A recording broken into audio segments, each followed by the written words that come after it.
மனிதர்களே, நிம்மதியான வாழ்வு என்பது பஞ்சு மெத்தையிலும் பட்டு விரிப்பிலும் கிடைப்பதில்லை. அரண்மனை போன்ற வீடும் வானுயர்ந்த கட்டிடங்களும் சாந்திமிக்க வாழ்வின் உறைவிடமாக ஒருபோதும் அமையாது. ருசிகரமான உணவு பதார்த்தங்களும் யதார்த்த வாழ்வில் ஏற்படும் வெறுமையை ஒருபோதும் தடுத்து நிறுத்தாது. இதுபோன்று மனதிற்கு நிம்மதியாக ஒரு புளிய மரத்தின் அடியில் இருக்கும் வாகனத்தில் இருக்கும் இடத்தில் நிம்மதியாக அமைதியாக மகிழ்ச்சியாக வாழ நமது மனமே ஒரு முக்கிய காரணமாக அமைகிறது. செல்வம், அதிகாரம், அறிவு இவைதான் மகிழ்ச்சியான வாழ்வுக்கான அடிப்படை தேவைகள் என்று தவறாக புரிந்து வைத்துள்ளோம். மகிழ்ச்சியை தேடி செல்வத்திற்கு பின்னால் ஓடி மிச்சமீதி இருக்கும் கொஞ்ச நஞ்ச வாழ்க்கையும் தொலைத்தவர்கள் ஏராளம்.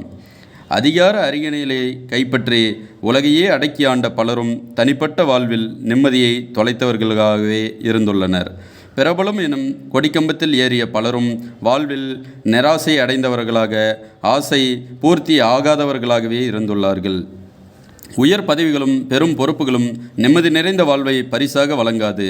அறிவு இருப்பதன் காரணத்தால் மட்டுமே வாழ்வு மகிழ்ச்சிகரமாக ஒருபோதும் மாறாது. அறிவு இருப்பதன் காரணத்தால் மட்டுமே வாழ்வு மகிழ்ச்சிகரமாக ஒருபோதும் மாறாது. வாழ்க்கையில் சப்தமும் கோபமும் நிறைந்த பொருளற்ற முட்டாள்தனமான கதைதான் வாழ்வு என்று ஷேக்ஸ்பியருடைய கதாபாத்திரம் மக்பத் கூறுவதைப் போன்று, வாழ்வு என்பது அர்த்தமற்ற ஒன்றல்ல. மனிதன் வெறுமனே வாழ்ந்து மடிவதற்காக படைக்கப்பட ஒன்றும் அல்ல. உண்டு குடித்து ரசித்து ருசித்து கடந்து செல்ல வேண்டியதல்ல வாழ்க்கை. மாறாக வாழ்வு என்பது கடமைகளும் உரிமைகளும் கொள்வினை கொடுப்பினைகளும் சுகமும் துக்கமும் நிறைந்தது. வாழ்வின் ஒவ்வொரு அசைவுக்கும் படைத்தவனிடம் நாம் பதில் சொல்லியாக வேண்டும். எனக்கான கடமைகளை நிறைவேற்றியிருக்கிறேன் என்ற உணர்வுடன் வாழ்க்கையை நகர்த்துவதே அபாரமாக மகிழ்ச்சியை ஏற்படுத்தும்.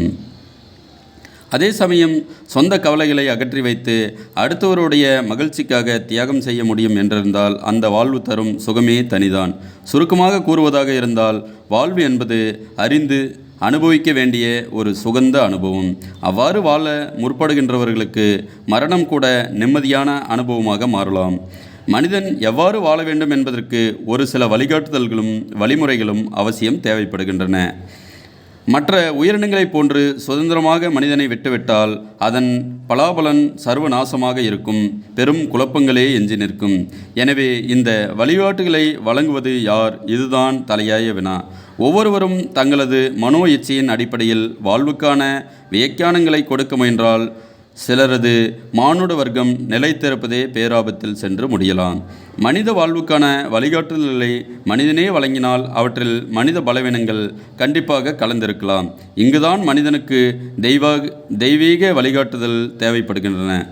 வாழ்வு என்பது குறுகிய காலம் மட்டுமே.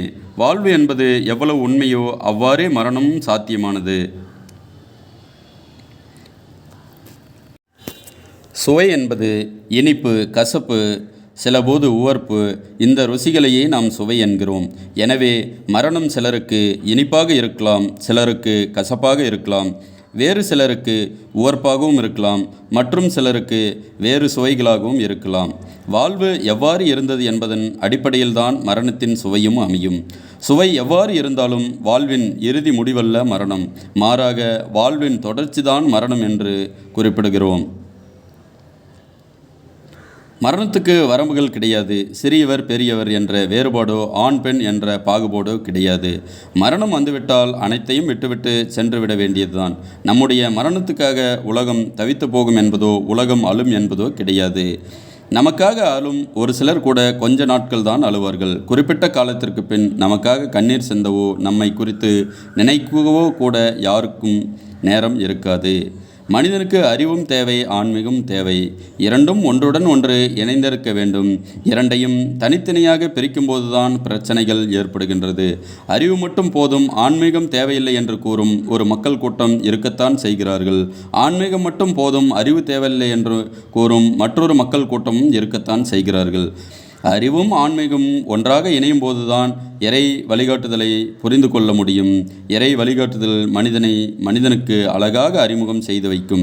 நான் யார், எங்கிருந்து வந்தேன், எப்படி வாழ வேண்டும் என்பதற்கான பதில்களை எல்லாம் இறை வழிகாட்டுதல் மட்டுமே அழகாக சொல்லித்தரும்.